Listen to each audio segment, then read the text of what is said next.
Assalamu alaikum. Today on Neuron Academy, we discuss digital immortality, an Islamic perspective. If you benefit, please support by subscribing and sharing as a sadaqah. Let's dive right into a really profound modern question, but it's one that touches on something timeless, a desire that's, well, deeply human. Just think about it for a second. What if the very definition of an ending could be completely rewritten? I mean, just imagine a reality where your consciousness, your very essence, could keep on going long after your physical body is gone. Everything that makes you, well, you, your memories, your personality, even your private thoughts, all of it just preserved. Forever. And look, this isn't just something out of a sci-fi movie anymore. Not at all. This is a real ambition that technologists and scientists are chasing right now, with a lot of money and brain power. The idea? To actually upload a human mind. You know, throughout all of history, people have been chasing this dream of immortality. You had kings building massive monuments, hoping their names would last forever, alchemists looking for some magical elixir of life. But the promise that technology is making today, it's something else entirely. It's not about an eternal body. It's about eternal data. And this is where we get to the real heart of the issue, the big question for our time. Is it even possible to escape death this way, without losing the one thing that truly matters, without losing the soul? Okay, so first things first, let's really break down what we're talking about with this term digital immortality. And let's look at what scientists are actually trying to do to make it happen. So at its core, the whole idea of digital immortality rests on one big assumption, that your mind is basically just information. And if it's just information, then the argument goes that you should be able to capture it, store it, and then, well, turn it back on in something that isn't a biological body. And what's really wild is how quickly this is moving from theory to reality. I mean, we already have AI that can perfectly clone someone's voice from just a tiny audio clip.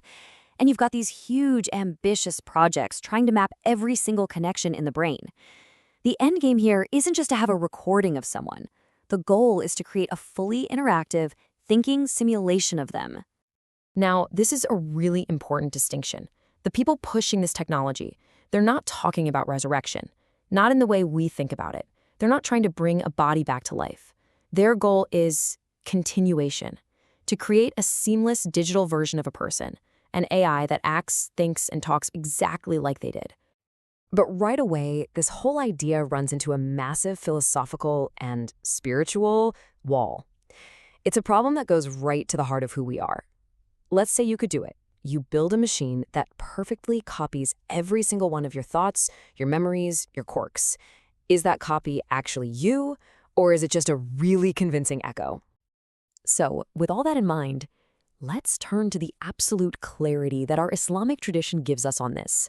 You know, it's fascinating. Technology is just now starting to ask these questions, but our revelation has had the answers all along. The Quran couldn't be more clear on this. Allah subhanahu wa ta'ala tells us that every single soul will taste death. It's inevitable, it's universal. There are no exceptions, and there are certainly no technological loopholes. See, from an Islamic worldview, death isn't some technical problem we need to solve. It's not a bug in our biological code that we can just engineer away. No, it's a crucial, meaningful part of the divine plan from Allah. It's a transition, not an end point. And this is where Islam makes a critical distinction. The mind, yeah, you can think of it like a processor. It handles information, it holds our memories, and sure, maybe that can be studied and even imitated. But the ruh, the soul, that is something else entirely. It's from a different realm. Its knowledge belongs to Allah and Allah alone. So here's the bottom line. No matter how powerful our computers get, no matter how advanced our AI becomes, the soul will always be beyond its grasp. You can build a digital copy that imitates someone's personality perfectly, but it can never, ever hold the ruh. It can't have true intention, and it certainly can't carry the weight of moral accountability on the Day of Judgment. This deep understanding of life, death, and the soul is exactly what shaped how Muslims throughout history thought about living on. Their goal was never to preserve themselves. It was to preserve something much more important: righteousness. They built their legacy through real, meaningful action, not some kind of illusion. Their whole life was a journey towards purpose. They knew that real immortality, well, that's found in the positive impact you leave on the world. Think about it.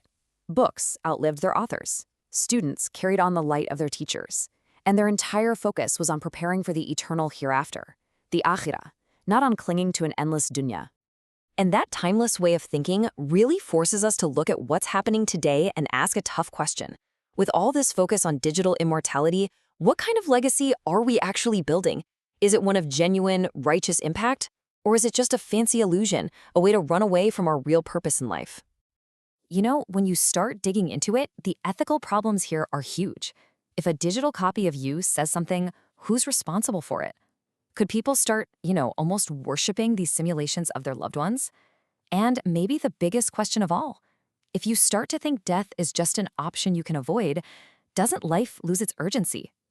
Because when you forget about death, your priorities get all mixed up. Which brings us right to our responsibility as Muslims today, especially for those of you working in tech, in science, in philosophy. You are on the front lines of this conversation, whether you realize it or not. And the Ummah really needs your voice.